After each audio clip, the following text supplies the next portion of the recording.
You are listening to Boots of Europe on countryradio.uk. Right now, we will be joined by European country artists of the week. Each week, I will be portraying country artists from Europe. And then I'll ask them if they're interested in doing a little interview with me and talking. And you know what? Today, we got Danny McMahon with us. So please, hello, Danny. Hey, how's it going? Hello. Nice to have you with me. Thank you so much for doing this. Oh, no, thank you for having me. It's always a pleasure, and I'm honored to be the European Country Artist of the Week. What can I say? Yes, you are. And what are you doing right now? Because you do so many things. Like, you're not only an artist, you do something else too, doesn't you? I do indeed. I've literally just popped out of a studio session. We're cutting some vocals for a really cool artist today called Katie Harrison. But yeah, I run my own music production company, which is based solely around country music in the UK, where I live in Bristol. So I've got my own commercial studio here, which I run with the guy who produces all my my own music, Andrea Succi. So we run the whole thing together. So yeah, we've just been doing that this afternoon. So I'm literally popped out the other side of the door where Katie's cutting her vocals now to come and chat to you guys, which is as I say, we to and fro from one to the other, which keeps it very exciting, keeps it very fun. So cannot complain at all. Oh, that's amazing. So do you produce your own music as well? Yeah, I do. So yeah, we do everything here. So every record I've ever put out has all been recorded at our very own studio. So everything's all self-produced. I mean, the very first record, I actually played everything on it as well, other than drums, because nobody wants to hear me play the drums. But other than that, the very first record, it was literally just Drea recording it, and me playing everything, and we just kind of went with the flow of it, really. So yeah, it's always an amazing experience to self-produce and crack on with it the way that we do. That's amazing. I love everything that you're doing, and you're such an interesting figure in the country, like the European country scene, because you do have a podcast as well. Do you want to tell us a little bit about that? Yeah, of course. Yeah, the podcast has been like so exciting. It was literally just like a little thing that as part of it's sort of like an extension of the Puzzle Maker brand, as it were. So we introduced this thing called the Puzzle Maker Academy, which we basically just wanted to set up for people to be able to, for artists to be able to learn. I think that's like, the educational side of it's really, really important. And I don't think that sort of element of it has a big enough platform for artists. A lot of time, when you artists start out, there's this big old world, there's the internet, and there's all this information out there, but they don't quite know how to access it. And that was kind of the idea for the podcast, was that people were just able to listen in on our conversations and, access, and be able to learn through our experiences that we talk about with the guests who, have got, some amazing things to talk about that they've done. We've had some amazing, particularly country artists and writers. We've had lawyers. We've had all sorts of guests on the program.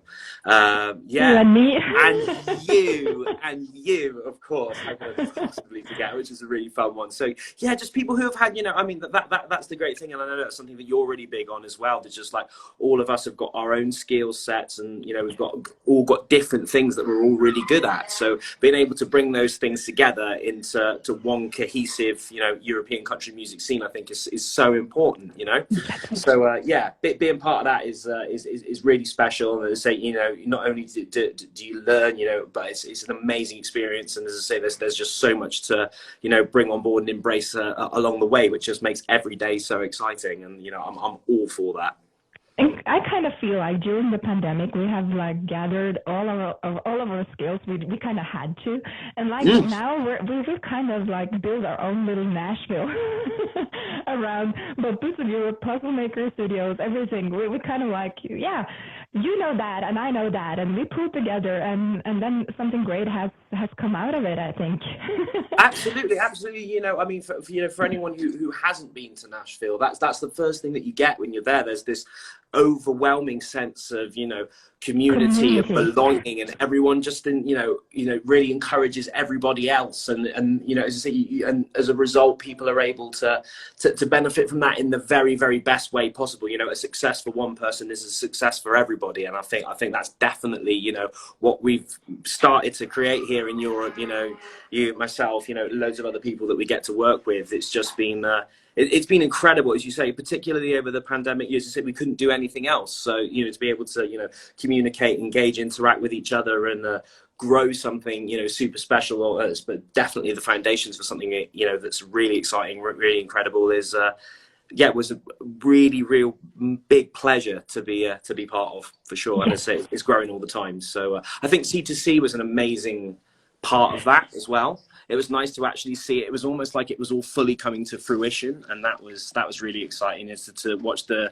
you know, obviously yourself were there, and to watch these UK artists have, you know, have actually genuine big crowds coming to watch them, and you know, people knew the words to all their songs. It was like, you know, yeah, it's actually starting to be about, you know, the European scene as a whole as well, rather than just obviously the big guys from America that we all know and love.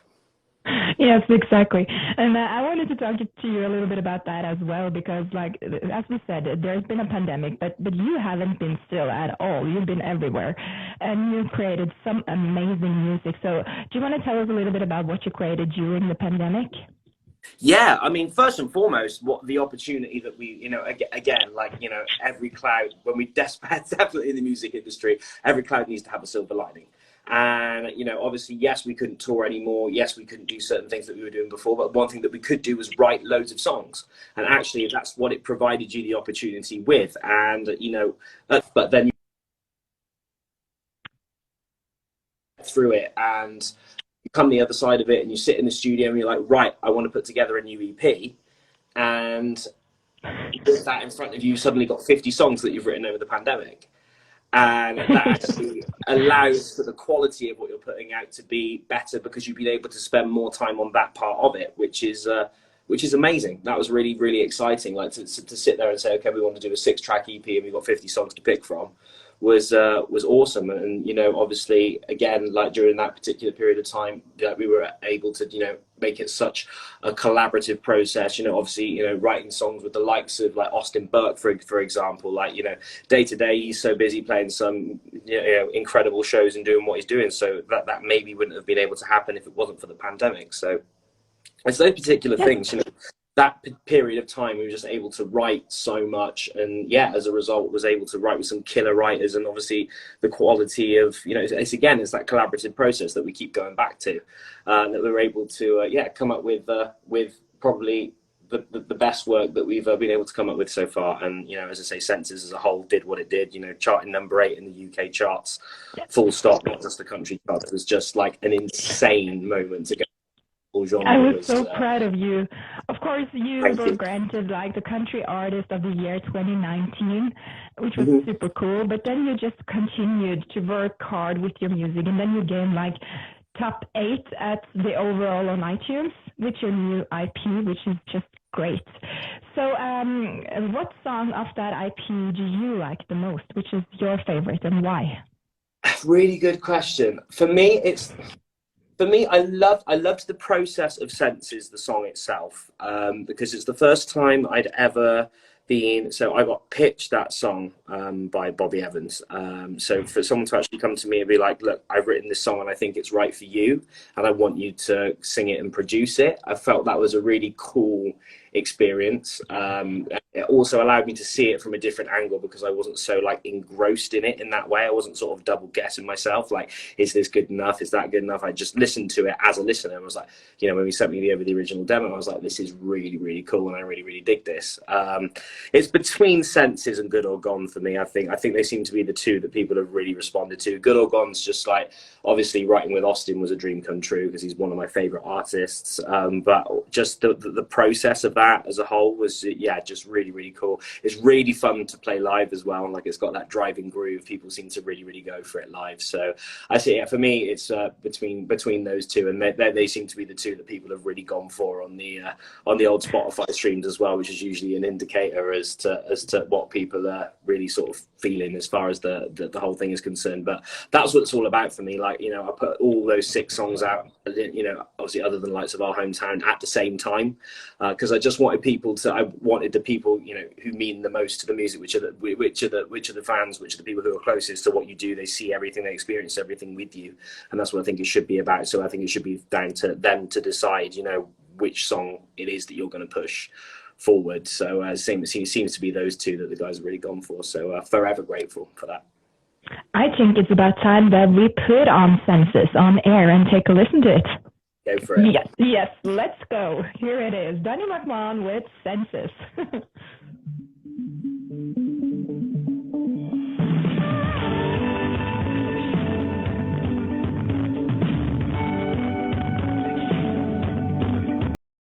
Love this song. It is amazing. And seeing you at Country to Country Festival and everything that you did there too was just great. The way the audience and everybody was just wow, you created an unforgettable moment. Why don't you tell me a little bit about that? Yeah, of course. Like, I mean, like, when you're sort of a newer artist, I guess, going to play something like C2C, like it's so prestigious. Obviously,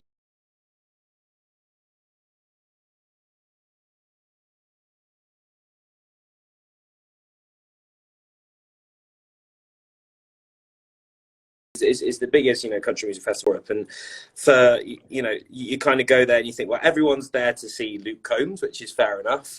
Obviously people like that are going to really attract a level of attention. So I was going to be happy if there was going to be a few people who came along who enjoyed the music. And obviously we did our little line check, and I was kind of just focusing on that before we went on stage and making sure that everything was sounding okay. And then I looked up and the room was full. It was literally packed front to back. And I was like, surely they're not all here to see us. Like, surely all these people are not here to see me. And nobody left. Everyone stayed. And I look out and there's all these people, like complete random people I've never seen in my life before, all singing the words to my songs. And I kind of just looked across at the boys and just literally just went, this is mental. Because it was just so crazy. And then the mad thing about it is obviously we played 2 more sets after that, and it was the same every time. So, yeah, man, like, I mean, one thing I always try and being, regardless of the situation, like, is keep the energy up. Energy, man. The energy's got to be there. That's what, at the end of the day, as an artist, like, you're responsible for feeding the energy that goes out into the room. So, whatever energy you give out is what you're going to get back from the people that are in that audience. And that's kind of like the beauty of it, I think. So, you know me, everything's happy, everything's fun. So that's kind of what I want people to be feeling and what I want people to be doing when they're watching us play those shows. And that's very much the vibe that we got, which was incredible. As I say, I was blown away, that. I couldn't wait to go and see you, and arriving there, and I saw the venue, and I was running for like a couple of minutes late, and it was so packed. I was like, oh, I'm not able to go in. and yes, happy I did. There was room for me there. Oh, and, it was. I think it was totally unforgettable. Like, it was great fun. It was great fun. I think I actually heard you before I saw you. You were definitely ready for a party. It was when you got into that room. I heard a lot of cheering. I was like, I know exactly who that is. I looked up, there you were, ready to get the party started, as always. Well, I always say that I'm not typical Norwegian, but maybe I'm not typical European. I make a lot of fuss. And we love it. We love it. I was like, look at it. That's my friend up there. I know him. Oh, dear. It's so fun. Poor people. Poor people. Yeah. And even better it was when you played the song that my best friend wrote. Yeah. Yeah, because this was the thing. Do you know what was really funny? I never actually got to speak to you about this. We were actually going to start the set with a different song. And I looked over and saw you guys both there. Obviously, I know that, I wrote that one with Daniel. Obviously, his wife was stood next to you. I was like, guys, we're starting with that song. Like, we're literally going to we're talking about getting the energy up. I was like, I knew you guys, as soon as we came in with that, you were going to get the energy going. I was like, we're going with that first. And then we kicked in straight away. And yeah, that was it. So that was my fault. No fault. It was fun. Yes, it was amazing. It was so great. And the whole process of you like picking this song was really, really cool too. I got to be a part of that as well. It's like I'm a typical super Danny McMahon fan, I guess. Cannot complain at all. No, that was so much fun. Like, you know, I mean, I was chatting to my sort of my mentor at the time, and he just said to me, he was like, you know, why don't you say, you know, you obviously you've got a good relationship with your fans. They seem really engaged with what you're doing. He was like, so, you know, when this next song, I was like, I've got 4 songs. I just don't know which one to pick. He was like, let the people that care about it the most decide. And I was like, yeah, what a great idea. So yeah, we jumped on Zoom. Obviously, again, this was like mid-pandemic, so we just jumped on Zoom, you know, did demos and got, you know, I think there was sort of about 60 people on the call that night, and just you know, decided on who we wanted on what we wanted the next single to be. And obviously the overwhelming winner was Better Like That. And then obviously then, you know, when you release it, that people are going to go for it because they picked it as their favorite. So I thought, what a cool, clever idea it all ended up being from him initially. And obviously we managed to execute it in the way that we did, and you know, you guys all seemed to love it. And it was really great in that moment as well, that nobody could go anywhere, but in that moment we had people from all over the world on that call getting like really involved in it. And that's the beauty of it. You know, I'm always trying to like find ways to just like, you know, create that fun, happy energy. That's what it's all about. Yeah, and no wonder I went crazy. Like, I'm seeing you for the first time in real life, and you're playing my friend's song in Country to Country Festival in London in the big U2 Arena, and no wonder the room was lit. It was on fire. It was. So I want to feel it again. So why don't we just play it? Here is Danny McMahon with his song Better Like That.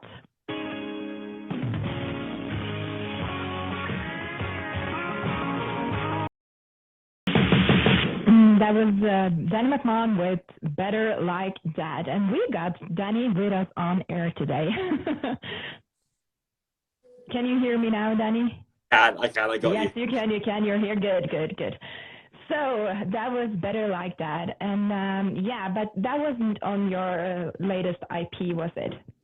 No, it wasn't. So as I say, we did 2021 was just literally all about you know, getting the singles out there. I think we released two singles in 2021, just sort of like ramping it back up, keeping that level of consistency. And for me, like, the plan was always, you know, for me, my live show's such a big part of it. I wanted to be able, it's like when we released that EP, I just wanted to be able to go out and tour again. So always the plan was like the way that things were shaping up. I think we had sort of about 6 months, you know, we had like a 6-month plan basically of just like hyping it up, ramping it up already towards, you know, that EP, and then playing a load of shows. And then we've got festival season as well now kicking in. We've got our first one the weekend, which is really exciting. So yeah, like super pumped. And then I'm off to the States next month for first round of shows, and then we're off to Nashville in September for another round of shows as well. So just keeping that energy, keeping it coming. That's what it's all about. Yes, and you do, for sure. So your song, Good or Gone, I absolutely love that song. That's off your new IP. And who did you co-write that one with? Yeah, so that was with, I wrote that one with Austin Burke, and I wrote that with my partner Kelsey Bovey. So that was a really cool experience. Just like, I just thought, yeah, that during that particular period of time, I was just like, you know what, I'm just going to chance it. I'm going to send his manager a message and see if I can write with him. Just try it. You know, I've loved so many of his songs. I was hoping for the best. She's like, yeah, no worries. How's next week? I absolutely. There you go. Yeah. What's going on? I think there's a door. There's someone getting very angry with the door downstairs. I don't quite know what they're doing. Usually it's a very quiet door, but obviously now whilst we're doing this, it sounded like a cat to me. Yeah. No cats. No cats. So, Danny, I'm thinking about wrapping it all up. You've been on air with me for like 30 minutes already, and it's been such a pleasure having you with me. Do you want to pick the next song? Yeah, sure. We've spoken about it, so let's go for Good or Gone. Why not? Let's go for Good or Gone. Let's see if we can find it quick here. There it is. And well, it's absolutely one of my favorite songs, and I love it so much. I have to play it at least once or twice a day, to be honest. I do. I think this is going to be like a hit. So keep working it out, and let's do our best. Definitely. Thank you so much for joining us, Danny McMahon, and I hope it won't be long until next time. Thank you so much for having me. Always a pleasure. Take it easy. Take it easy. Good or Gone it is. Contact Boots of Europe by texting Boots and your message to 078 600 18526. By email to boots@countryradio.uk or on socials at Boots of Europe.